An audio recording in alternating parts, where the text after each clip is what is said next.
با تقدیم درودهای گرم حضور شما همیهنان گرامی، من سعید احمدی هستم. یک دیگر از برنامه‌های جبهه هماهنگ مبارزان ایران و کنگره همبستگی ایرانیان رو خدمت شما تقدیم می‌کنم. برنامه امروز رو اختصاص داده‌ایم به بررسی قراردادی که میان رژیم جمهوری اسلامی و کشورهای موسوم به 5+1 بسته شده است و بررسی ما امروز نه به لحاظ تکنیکال هست، بلکه آثار اجتماعی و سیاسی اون رو می‌خواهیم بررسی بکنیم. زیرا در روزهای اخیر مشاهده شده است که برخی از همیهنان ما با شادی و شعف این موضوع رو جشن گرفتند، برخی دیگر اقدام کردند به تهیه گزارش‌هایی برای رئیس جمهور آمریکا و مقامات دیگر و به هر روی در داخل کشور هم دیدیم عده‌ای به خیابان‌ها آمدند و شادی کردند. اونهایی که در ایران آمدند خب شاید به گونه‌ای رفتارشون قابل توجیه هست. مردمانی که از هر جهت اسیر و گرفتار هستند هر مستمسکی رو پیدا می‌کنند برای ابراز شادمانی بدون اینکه بدانند آیا واقعا شادمانی برای موضوع هست یا نه. اما کسانی که در خارج از کشور چنین اقداماتی انجام داده‌اند یا دانسته یا ندانسته در واقع مردم و مملکت رو به سمت سوی میبرند که به صلاح مصالح ملی کشور نیست.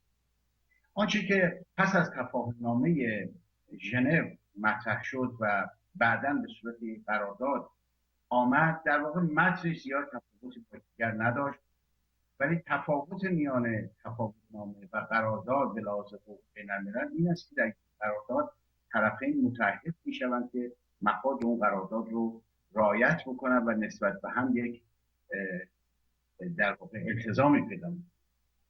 و از این جهت برای ما بسیار مهم است که مملکت ما به کدام سمت و سو خواهد رفت و تبعات این قرارداد برای کشور ما چه خواهد بود و همچنین برای ملت ما. آنچه مسلم است این است که این مسئله تحریم ها، اساساً اصل تحریم ها و نوع تحریم ها بایستی مورد توجه ما قرار بگیرد.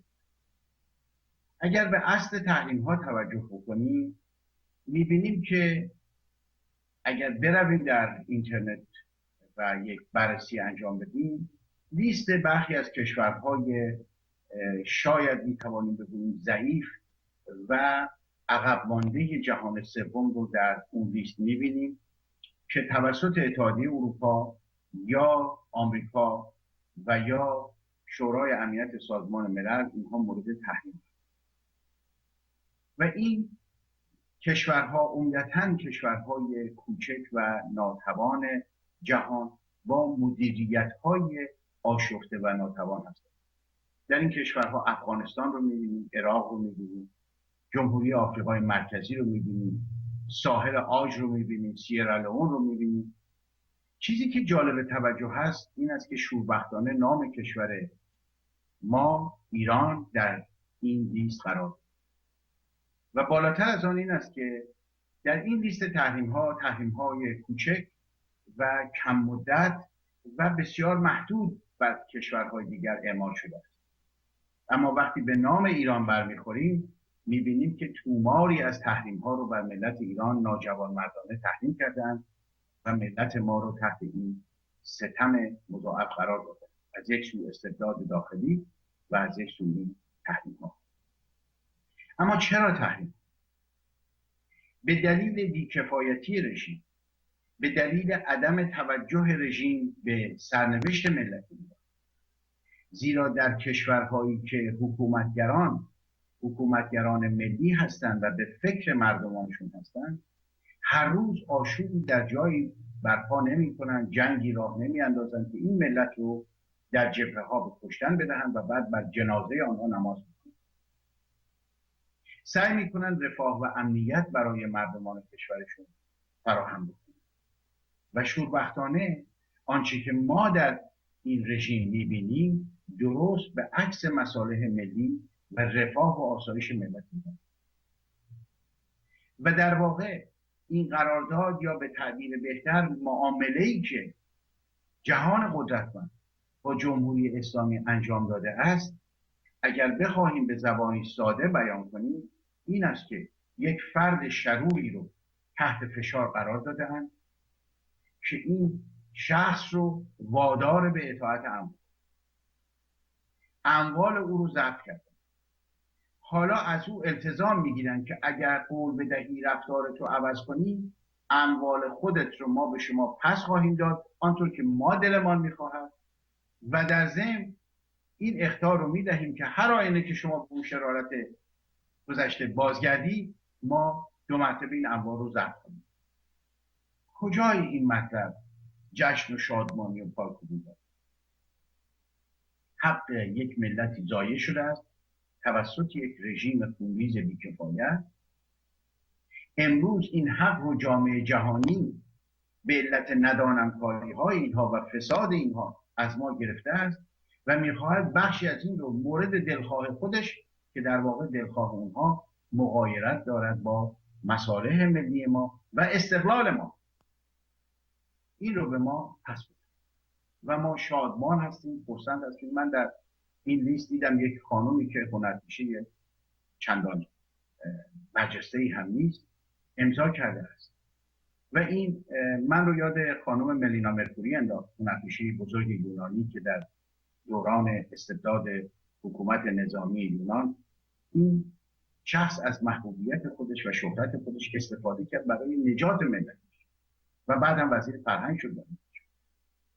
و وقتی که ما میبینیم که بازرگانان ایرانی، افراد ایرانی که امروز سری در سرها در میان سرها دارن در جهان، یا هنرمندان ما، اینها چگونه مرغوب این دسیسه های استعمار و ایادی اونها شدن و دارن چنین کارهایی رو انجام.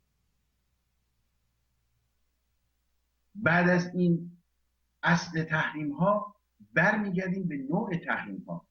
تحریم هایی که قرار است برداشته شود، تحریم هایی است که در رابطه با فعالیت های هسته‌ای رژیم است. اما کماکان تحریم هایی که به خاطر دخالت های ناروای اینها در امور داخلی کشورهای دیگر، در برهم زدن صلح جهانی، در حمایت از تروریسم جهانی برقرار شده است، کماکان ادامه پیدا کرد. بنابراین این شادمانی و شعف برای چیست؟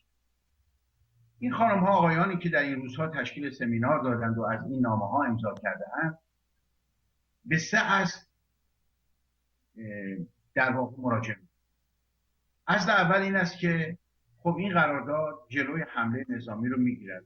البته هیچ کس علاقمند نیست که کشورش مورد حمله قرار بگیرد. اصل دوم این است که با بستن چنین قراردادی رژیم خودش رو ملزم می‌داند که اصلاح کند و وارد یک فاز جدیدی از فعالیت‌های سیاسی مثبت بشود در منطقه. و اصل سوم این است که پولهای آزاد شده به مملکت می‌رود و سبب توسعه اقتصادی کشور می‌شود.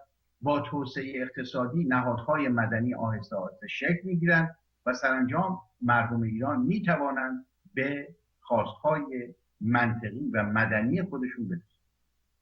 بسیار خوب. امروز می‌خوایم در مورد این 3 مطلب صحبت. اولا مسئله حمله، چیزی رو که تا به حال تلقین کردن به ملت ایران و همچنین به جامعه جهانی یک دروغ بزرگ. اتحادیه اروپا همگام با ایالات متحده آمریکا در طی این سالها گام به گام و با مشارکت یکدیگر تحریم‌ها رو اجرا کردن، چرا که می‌خواستن جلوی جنگ رو بگیرن. بنابراین اگر قرار بود جنگی از ابتدا آغاز بشود که دیگر احتیاج نبود که 12 سال مذاکره و ایجاد این تحریم‌ها و هر روز تحریم‌های جدید باشد. اینها تصمیم گرفتند که تحریم‌ها رو تا اونجایی ببرن که رژیم احساس ناتوانی کند و دقیقاً همینطور هم شد و کاملا درست فکر می‌کردن و در نهایت علیرغم همه دروغ پردازی‌هایی که رهبر رژیم و دار و دسته اون می‌کنن، مجبور شدن به پای میز مذاکره برن.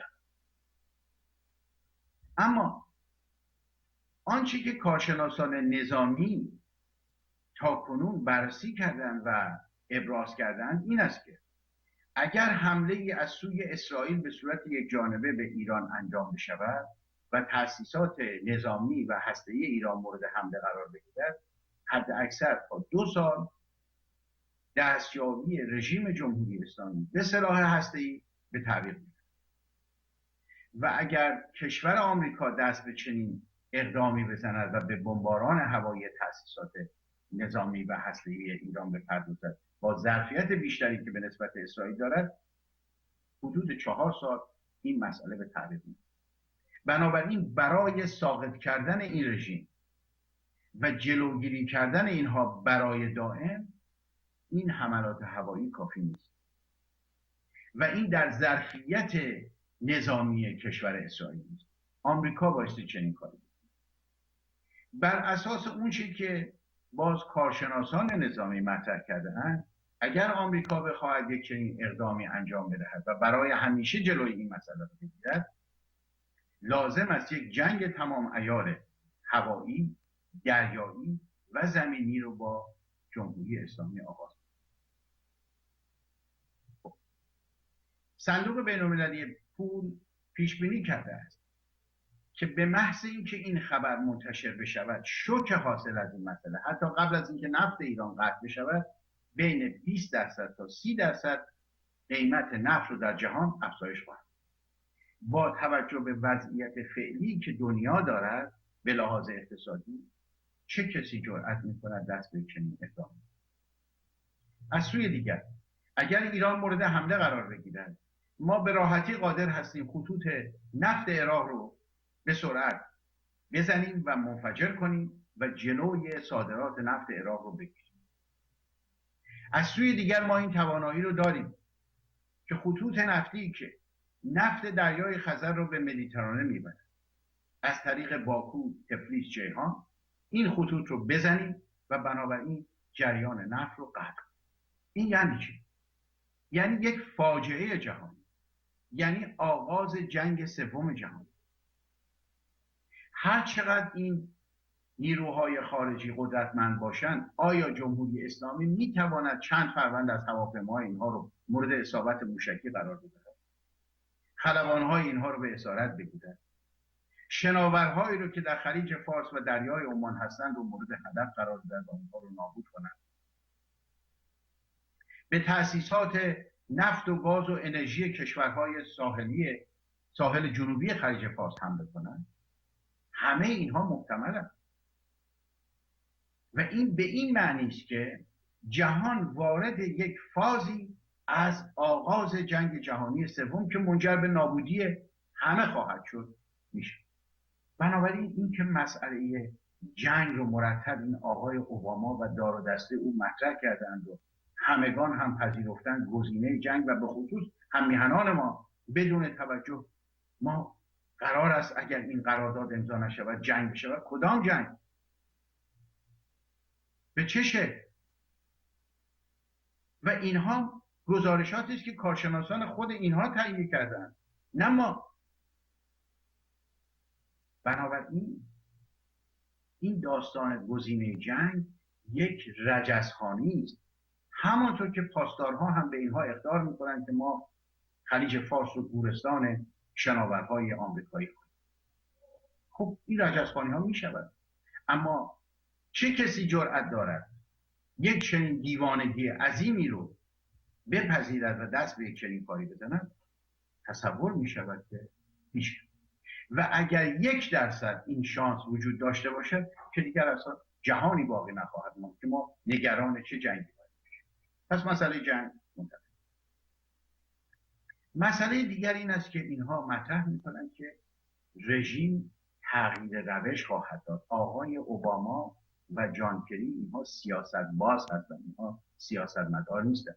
سیاستمدار شخصیتی که با دانش و اطلاعات سیاسی، حقوق بین‌المللی و دانستن هنر دیپلماسی هم به مردم خود و کشور خود خدمت می‌کند و هم پس از اون به جامعه جهانی. اینها سیاست بازانی هستند آلت دست کسانی که در پشت پرده اینها رو اداره میکنند و نتیجه اعمال اینها همین وضعیت فجیعی است که امروز در خاورمیانه هست و متعاقب اون در جهان هم ایجاد شده. رژیم جمهوری اسلامی از روزی که روی کار آمده است با خشونت، با خونریزی روی کار آمد. ما در همین یکی دو روز گذشته در سالگرد 28 امان بودیم. ملت ایران هنوز فاجعه سینما رکس رو فراموش نکرده است.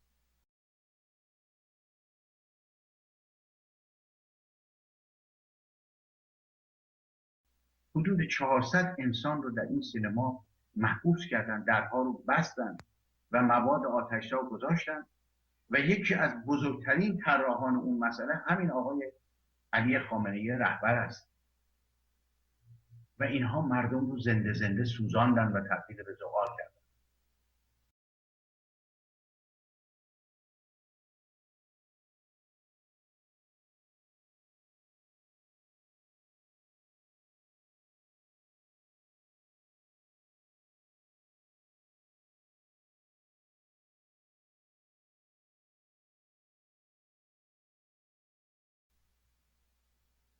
در اون زمان که تحریمی وجود نداشت، اینها با خون و خونریزی، با دروغ و نیرنگ، خمینی آمد که من میخواهم شما آقا باشید، نفت و گاز رو برای شما مجانی کنیم، حکومت ما حکومت مستضعفانه. و امروز ببینید که چه میکنن این آقازاده ها و چگونه ملت ایران رو به سخره گرفتند. حتی در دوران تحریم ها گرانترین اتومبیل ها، خانه های چند صد میلیارد تومانی، تفریحات گران قیمت در اروپا و سراسر جهان، سرمایه گذاری در کشورهای دیگر، از اختلاس بیت المال و از دزدیدن ثروت ملت ایران. این ماهیت اینها. آقای اوباما فراموش کرده است که به دستور آقای خمینی حزب الله چه جنایت‌هایی در حق آمریکایی‌ها کرد در لبنان، ماجرای خبر و بسیاری کشتارهای دیگری که از این آمریکایی‌ها انجام شد توسط هم. چگونه شما انتظار دارید که اینها با بستن یک قرارداد تغییر پیدا کنند؟ اینها قرار نیست تغییر پیدا بکنند، زیرا احساسی که خامنه‌ای یا خمینی دارد همون احساسی است که ملا عمر دارد و هیچ تفاوتی میان ملا عمر با ابوبکر بغدادی نیست، تفاوتی میان ابوبکر بغدادی با زرقاوی نیست، تفاوتی میان زرقاوی با بن لادن نیست. زمانی که خمینی دستور میدهد جوانان ایرانی 7-8 هزار نفر نوجوان ایرانی رو در زندانها در 67 با انفجار کپسول‌های گاز در سلول‌های دست جمعی و اعدام‌های دست جمعی معدوم بکنن، این احساس رو همه اینها به صورت یکسان دارن. همه رادیکال‌های مذهبی، حتی آنهایی که غیر مسلمانند، کلیمی یا مسیحی، هر کس که این دوگماتیسم مذهبی رو دارد قلبش تبدیل به سنگ میشه. این رو تاریخ نشان داده. جنایت‌های کلیسا بر همه مردم آشکار است. شما چگونه انتظار دارید که با بستن یک قرارداد اینها یک شبه عوض بشه؟ احساس اینها با آنچه که اتیک هست، با آنچه که فلسفه اخلاق بشری هست کاملا متفاوت است. شما تصور میکنید وقتی که خامنه‌ای دستور این کشتارها رو میدهد یا البغدادی اون خلبان اردنی رو در اون قفس میسوزاند زنده زنده، آیا احساس اینها جریده؟ اینها خوشحال هستند چون تصور میکنند که برای رضای خدا دارن کار میکنن. احساس اینا این است که دارن کار خوب میکنن. بزرگترین تفاوت فلسفه غرب در مورد انسان با فلسفه اسلامی در همین جاست. در فلسفه غرب این انسان است که قائم به ذات خود هست و در واقع کرامتش رو از انسان بودن خودش میگیره، صرف نظر از اینکه مرد است یا زن، صرف نظر از اینکه چه باوری داره. اما در باور اسلامی انسان کرامتش رو از خداوند میگیرد. انسان موجود حقیر و فقیری است که در برابر خدا و اراده الهی ناچیز است و بنابراین این اراده خداوندی در مورد انسان توسط پیامبر و در غیاب او توسط خلفا و در غیاب اونها برای ما مسلمانان توسط امامان و بعد نایبان بر حق آنان که تمامی هم ندارند و در جهان اهل تسنن هم امامانی که دارند اعمال می شود به این ترتیب. در قرآن 480 بار از واژه ایمان صحبت شده است. ایمان به معنی اعتقاد داشتن به اسلام است. در قرآن خط واضحی میان کفر یعنی باور نداشتن به اسلام و باورمند بودن به اسلام است. ان اکرمکم من الله اتقاکم. آقایان خانم هایی که این سندها رو امضا میکنید و شادمانی میکنید، آیا به این مسائل توجه دارید؟ در تمام کشورهای اسلامی، چه اینهایی که تندرو هستند مثل علی خامنه ای، مثل بغدادی، مثل ملا عمر، چه اونهایی که میانه رو هستند مثل این بقیه کشورهای اسلامی که عمدتاً در شمال آفریقا یا در جنوب خلیج فارس، وقتی که شما با رهبران اینها صحبت میکنید همگی صحبت از حقوق بشر اسلامی میکنند و این حقوق بشری رو که جامعه جهانی پذیرفته است و قبول دارد رو به عنوان یک حمله فرهنگی به فرهنگ اسلامی خود میدانند. شما این فلسفه رو چگونه میتوانید با انعقاد قرارداد تغییر بدید؟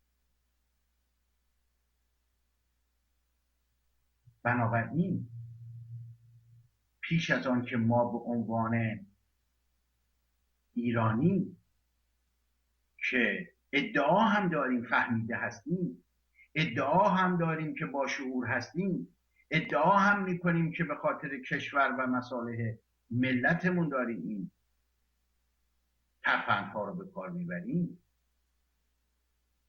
لازم است فکر کنیم که ما داریم چه میکنیم با مردممون و با کشورمون، با این مردم دردمندی که اینجور اسیر استبداد و گرفتار استعمار هست.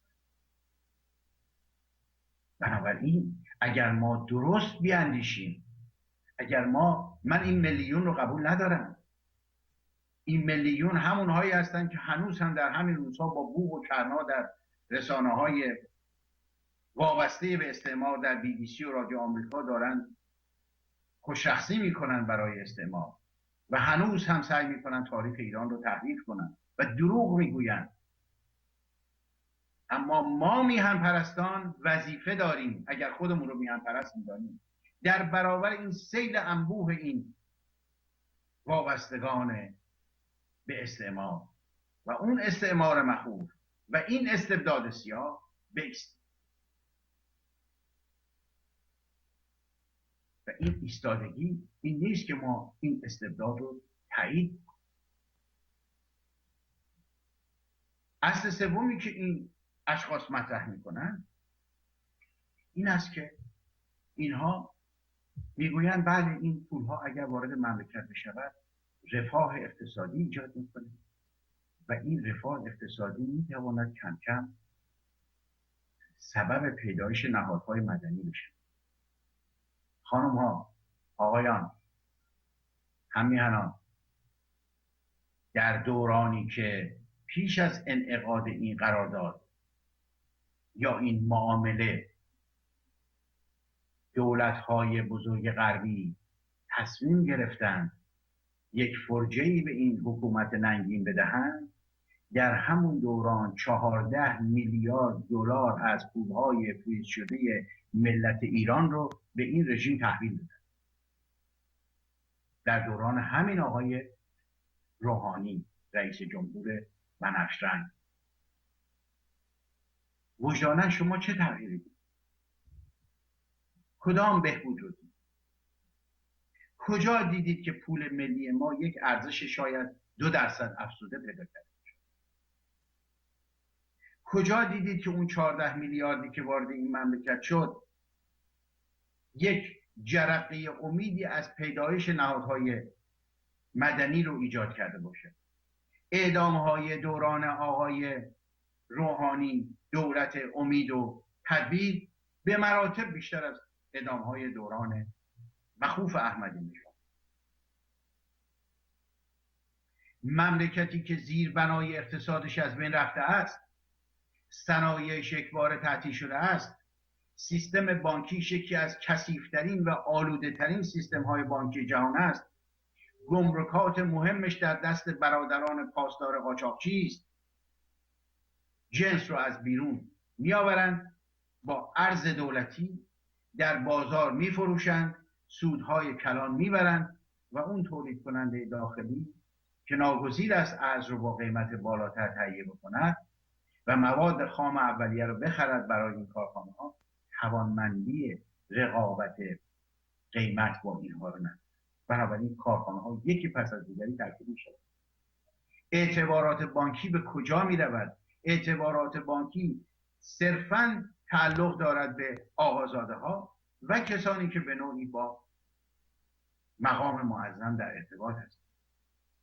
بارها شما دیده اید اختلاس های چند صد میلیارد تومانی شده است، به مطبوعات کشیده شده، رهبر ظاهر شده و خیلی خونسرد و راحت اعلان کرده است که این مطالب رو دنبال نکنید، دامن نزنید، نشاط جامعه از بین میره. شما تصور میکنید یک چنین کذاب دروغگویی، یک چنین خونریز جنایتکاری با بستن یک قرارداد عوض میشود یک شبه؟ شما تصور میکنید با 100 میلیارد دلار که بعضی از اوقات هم اعلان میکنن فقط 17 تا 18 میلیارد دلار، 20 میلیارد دلار است، با صدها هزار تریلیون دلار مملکتی که زیر بنای اقتصادی نداره، همین مصیبتی که امروز کشور یونان داره، این پولها مثل آبی است که به کویر میرود و خشک میشود در دم. جز ایجاد فساد بیشتر، جز توسعه رانتخواری، هیچ نفعی به حال اون مردم و اون مملکت نخواهد. کمان که نمونهش همین 14 میلیارد دلار است که اینا در طی این مدت گرفتن. چه گلی اینها بر سر ملت ایران، چه کار کردن برای این ملت، چه سدی ساخته شد، چه کارخانه‌ای تأسیس شد. در برابر اینکه سد درست کنن، کارخانه درست کنن، دانشگاه درست کنن، مدرسه درست کنن، تا دلتون میخواهد مؤسسات اسلامی درست کنن، قرائت قرآن، تفسیر قرآن، انجمن امامان جمعه و مسائلی از این. برای چه؟ برای اینکه به این چپاول و غارتی که اینها از آغاز روی کار آمدن پرداخته‌اند ادامه بدن. حالا شما دل به این خوش کردید که این پول به مملکت میرود، صرف ملت میشود و مردم آسایش و آرامش پیدا میکنند. چنین چیزی نیست، چنین چیزی امکان ندارد. اینها از روزی که روی کار آمدند شروع کردن به تخریب مملکت. پیش از تحریم ها همین بودند، پس از تحریم ها همین هستند و در دوران تحریم ها هم همین. یک کلمه حرف راست این رهبر نمی‌کنه. ادعاهای پوچ و توخا، دروغ پشت دروغ، مقایسه می‌کند وضعیت امروز کشور رو با دوران شاهنشاهی و میگوید که مردم تحت ستم بودن، فقیر بودن، مفلوک بودن، بدبخت بودن و به حمدالله در رژیم جمهوری اسلامی همه آقا شدند و ثروتمند شدند و مرفه شدند و دارای عزت و نشاط. البته که آقازاده های شما نشاط دارند، ولی آقای رهبر مردم ایران نشاط ندارند. آقایان و خانم هایی که تومار امضا میکنید سپاس میگویید این آقای باراک اوباما رو. چه دردی از ملت ایران دوا شده است؟ حالا میرسیم به اینجا که سوالیش که مرتب این آقای اوباما میپرسن، آقای جانکری میپرسن و این رو با تبلیغاتی که کردن به خورد مردم دنیا هم دادن که آقا یا گزینه جنگ است که اساسا اون بی ربط است و یا اینکه باید این قرارداد ما با اینها ببند. چنین چیزی نیست. من دقیقا میتوانم به شما این رو عرض بکنم که جامعه جهانی به خطا رفته است در مورد کشور ما و ملت ما و امروز هم دارد به خطا می رود. امروز هم ما می بینیم در همین BBC کذا و در همین صدای آمریکا 2-3 نفر وامانده مفلوک رو دعوت میکنن به عنوان نمایندگان ایلات ایران. یکی نماینده الاهواز است، یکی نماینده الآذربایجان است، یکی نماینده الزاهدان است. 3-4 نفر آدم معلوم الحال مزدور جیره بگیر بیگانه رو اینها میآورن. چرا؟ چون هنوز هم دست از این شرارتی که در 1979 بر علیه ملت ایران و کشور ایران و در نهایت بر علیه مردم خاورمیانه و غیر مستقیم بر علیه مردم جهان انجام داده‌اند رو میخواهند پنهان. آنچه که در 1979 اتفاق افتاد این بود که ایران رو کوشیدند از جایگاه طبیعی و واقعی خودش خارج کنند. ایران چه اینان بخواهند چه نخواهند، چه استبداد سیاه مذهبی حاکم بر ایران بخواهد چه نخواهد، ایران دارای یک موقعیت ژئوپلیتیکی بسیار حساس است که محور ثبات و امنیت در یوراسیا است. هر آینه که این محور رو شما از اون پاشنه خودش خارج بکنید یک زمین لرزه‌ای پدیدار می شود که از 1979 به این سو پدیدار شد و جلوی اون رو نمی شود گرفت و این وضعیت رو اگر کسانی بخواهند اصلاح کنند نمی توانند اصلاح کنند مگر برگردند اون اشتباه بزرگ گذشته رو جبران. در خلیج فارس و در دریای مازندران بزرگترین منابع نفت و گاز جهان خوابیده است. انرژی جهان در این دو منطقه عمدتاً. ایران دالانی است که جنوب شما رو به یکدیگر متصل، دالانی است که جنوب آسیا و جنوب غربی آسیا رو به اروپا متصل و دو عنصر ژئوپلیتیک یعنی خاک ایران و جیوکالچرال یعنی ملت ایران در 1979 توسط استعمار جهانی نادیده گرفته شد. خمینی را آوردند، خمینی آمد پرچم ایران را عوض کرد، خمینی آمد نام ایران را عوض کرد، خمینی آمد به جای اون حضور معنوی تاریخی ایران در یک گستره وسیعی از سوئدها شبه قاره هندوستان و از آسیای میانه تا اقیانوس هند حضوری معنوی و لطیف که برخواسته از اون فرهنگ غنی و اصیل ایران شهری بود که به ما ایرانی ها هم محدود نمی شود، محدود می شود به همه ملت هایی که در این فلات بزرگ در این سرزمین بزرگ حضور و نفوذ دارند. در 1979 اون توازن رو شما به هم زدید. به هم زدن اون توازن ژئوپلیتیکی بود که این مصیبت رو ایجاد کرد و بعد شروع کردید مبارزه کردن با اون حضور معنوی و فرهنگی ایران. نه شما، هیچ قدرتی در جهان نتوانسته است این حضور رو از بین ببرد. امروز در افغانستان نهایت کوشش رو میکنن بر علیه زبان فارسی. امروز آذربایجان که بخشی از خاک ایران است،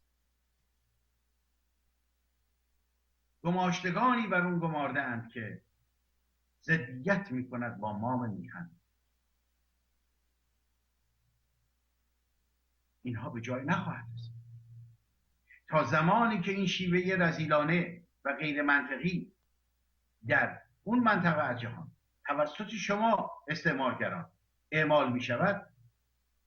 نه منطقه روی خوش می بینند که شما هم روی خوش نخواهید. و اگر این وضع ادامه پیدا کند منجر به انفجاری خواهد شد که جهان رو نابود خواهد کرد و این قدرت ایران است. هر کس بخواهد چشم بر روی این قدرت بپوشاند بازنده ماجرا. شما ملت ایران رو سالهاست کنار زده اید. همین اپوزیسیون ایران با دست خالی، با خون جگر کوشیده است در طی این سالها که این رژیم ننگین خونریز واپسگرا رو براندازد و شما اجازه ندادید. شما ما ملت رو کنار زدید و آمدید از میان ما مزدورانی، خودفروشانی دستچین کردید و اینها رو به عنوان سمبل ملت ایران سعی کردید در طی این سالها از طریق رسانه‌هایی که در اختیار دارید جهانیان به عنوان ملت ایران، نمایندگان ملت ایران معرفی کنید. این کار شما اشتباه است. این به ثمر نخواهد رسید. حالا در یک چنین وانفسایی که اینان دارن میکوشن که با مملکت ما چنین کنن، آیا ما ملت ایران وظیفه داریم که همگام با اینها و همسوی با اینها بشویم؟ تومار درست کنیم و سپاسگزاری کنیم از آقای اوباما که این مصیبت رو برای مملکت ما و برای منطقه به وجود آورده؟ اینها در 1979 میخواستند از پادشاه ایران انتقام بگیرند به خاطر اصرار او و پافشاری او برای گرفتن حق ملت ایران از ثروت‌های ملی. رژیم پادشاهی رو CIA با کمک MI6 و موساد واژگون کرد. اما اینها به این بسنده نکردن. اینها به دنبال این بودن، چون اگر به این بسنده میکردن خب با شخص محمد رضا شاه مخالف بودن. محمد رضا شاه فرزند با خاندان پهلوی مخالف بودن، همونطور که انگلیس‌ها بعد از جنگ جهانی دوم دنبال این گشتن که یکی از شاهزاده‌های قاجار رو برگردونن، کسی رو پیدا نکردن. بعد متوسل شدن به سفیر ایران در انگلستان که بیاید و کفالت سلطنت رو در ایران بگیره. موافقت نکرد. متوسل شدن به سفیر ایران در مسکو. ساعد هم مراقبت نکرد. موافقت نکرد. متوسل شدن به زوکالمرغ که او مردانه در مقابل انگلیس‌ها ایستاد و گفت ما اجازه نمیدهیم که شما در امور مملکت ما دخالت. اینها نمیخواستن محمد رضا شاه در ایران حکومت کنه، چون میدانستند اگر او پادشاه ایران میشود، او ویرانه ای رو که در جنگ جهانی دوم تحویل گرفت، مملکت اشغال شده با اون وضعیت سیاسی نابهنجار که امروز این آدم‌های ناچیز که تاریخ ایران رو، هنر اینها در تحریف تاریخ ایران هست، این رسانه ها هم سمبولی آمریکا و انگلیس و BBC هستن، مملکتی رو تحویل گرفت که یک ویرانه‌ای بود، ناتوان. و روزی که اون مملکت رو ترک کرد، مملکت اقتدار داشت. پول ایران یکی از پولهای با ارزش جهان بود. این ما بودیم که برای خودمون تصمیم میگرفتیم و ما بودیم که در سیاست جهان نقش اساسی و مهم داشتیم. این رو من نمیگویم، این رو اسنادی که امروز آزاد شده هست میگویم. جامعه جهانی رو نمیخواد. خب با اون مخالفت کرد، اما یک هدف دیگر رو تعقیب میکرد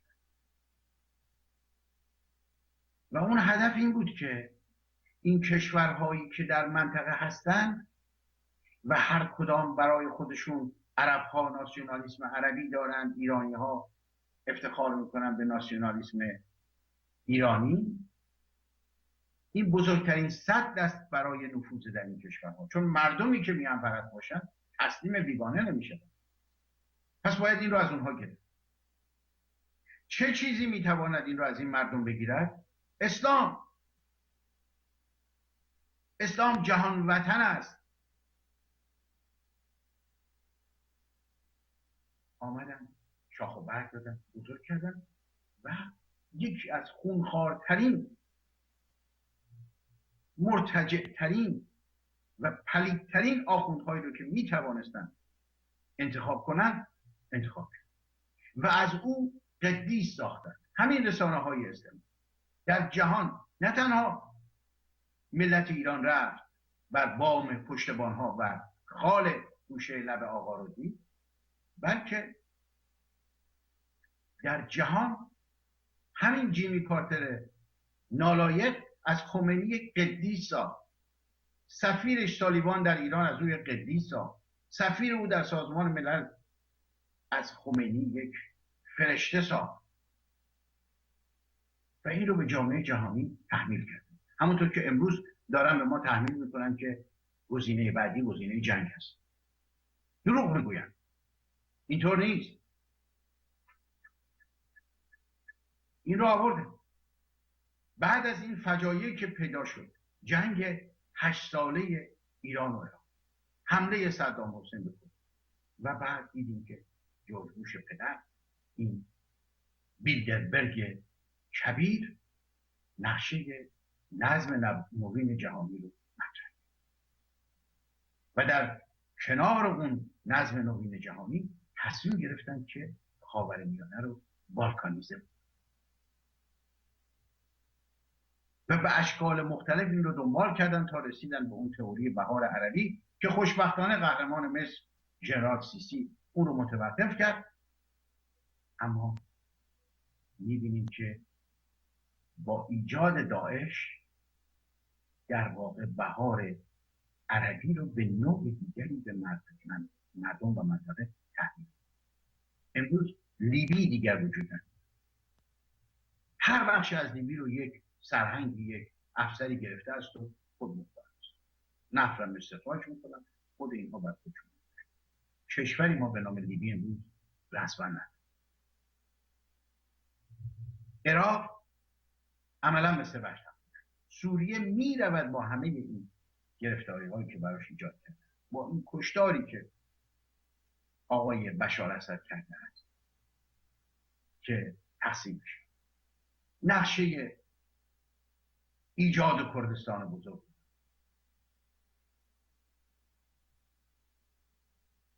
آیا من و تو ایرانی با دانستن این شرایط وظیفه داریم که گام به گام اینها و با اطاعت از اینها و آنچه که آنها میخواهند عمل کنیم، یا در برابر اینها بیستیم؟ درست است که ما نمیتوانیم در برابر همه این قدرت‌های مخوف جهانی بیستیم با دست تهی، اما همین اپوزیسیونی که امروز شما از او گله‌مند هستید و سعی میکنید او رو خار و خفیف کنید و جمهوری اسلامی سعی کرده در تمام این سالها که با فرستادن افراد نفوذی جلوی حرکت اپوزیسیون ایران رو بگیرد و استعمار کوشیده است که صدای ما را خفه کند، اما ما ایستاده ایم و شما باید با ما همگام بشوید. این جبهه هماهنگ مبارزان ایرانی که شما میشنوید و این برنامه ها رو درست میکند، این برای تفریح و گردش نیست. این برای این است که ما حرکتی را آغاز کرده ایم و شما در کنار ما وظیفه ملی و میهنی دارید که بکوشید تا این رژیم جهنمی رو به زیر بکشید. آن وقت ما به جای اینکه به وظیفه خود آشنا باشیم باید برای اینها خوشرخصی کنیم و اسم این رو بگذاریم میهن پرستی، اسم این رو بگذاریم که ما طرفدار ملت ایران هستیم، ما خواهران و برادرانمون رو در داخل دوست داریم. ما لازم است اندکی به خودمون بیاییم، لازم است فراسوی این ایسم ها و عقیده ها و سلیقه هامون به کشورمون فکر کنیم. مملکت نیازمند ماست.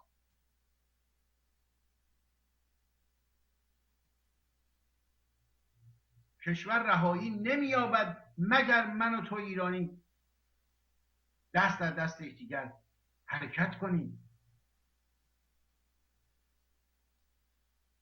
اگر شما تصور میکنید که اوباما و جان کری میخواهن مملکت شما رو درست کنن، سخت در اشتباه. هر کدام از اینها میخواهند سهم خودشون رو از ثروت من و تو ایرانی ببرن و میخواهند من و تو گرسنه و بدبخت و درمانده و فلک باشیم آنچنان که هستیم.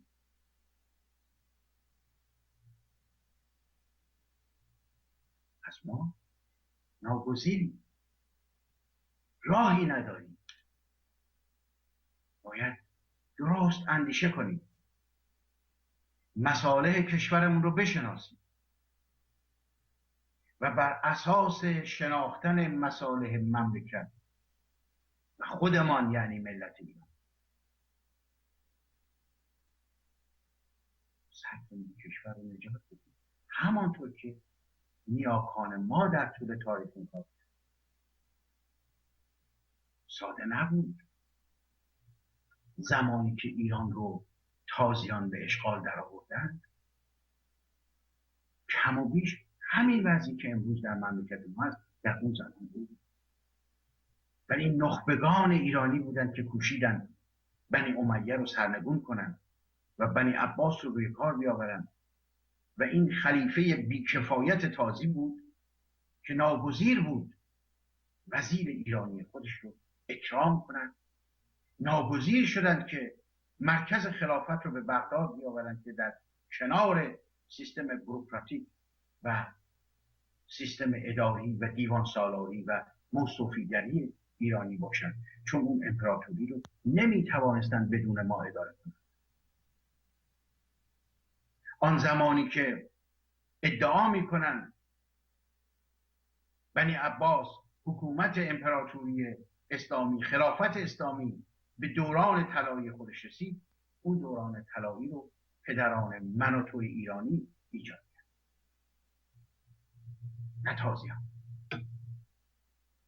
ما اینها رو نباید فراموش کنیم. حتی این ناسیونالیسمی که امروز ما داریم به شکل رمانتیک خودش، هر کس یک فروهری به گردن دارد و برای نوروز در تخت جمشید جشن میگیرد، چند درصد این مردمان شاهنامه رو خواندن؟ چقدر ما با واقعیت‌های فلسفه ایرانی آشنا هستیم؟ فلسفه اصیل ما، آنچه که ما فرهنگ ایران شهری می‌گوییم، نه برای صرفاً حکومت کردن است. این سامانه پادشاهی بخشی از اون فرهنگ است، اما بخش‌های عمده دیگرش اخلاق است در جامعه، حفظ محیط زیست است، داد و دهش است. این فرهنگ زنده است، این فرهنگ تواناست، این فرهنگ حضور دارد و در بهمن 57 این حضور رو از ما گرفتن و ما باید این حضور رو به مرتبه برگردانیم با امید روزهای بهتر و پایندگی ایران به درود و پاینده ایران است.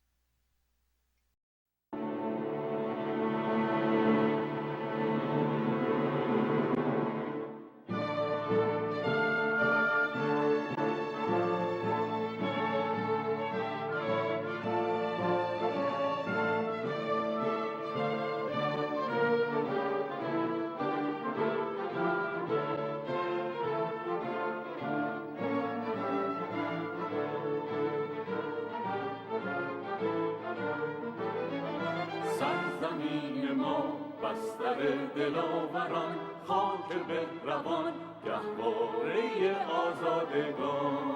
نوجوان ما ای نهال جاودان، نیک بدان دشمنان جهل و زهر و کین همی پراکنند. این چنین مرگ و خرفشانند چون تیر آتشین، ما میخواهیم آزادی. جهد ما بسا میدهد به ما نوید، شعله های خشم از ما ساخته از یک شاهی. از بند و زنجیر و شلاق و دار ما نمی هراسیم، از چکاچاک شمشیرها نیز از جا نمی گریزیم. در حال آزادی را با چنگ و دندان گشایی، ما یاد جان باختگان ما را هم گرامی داریم.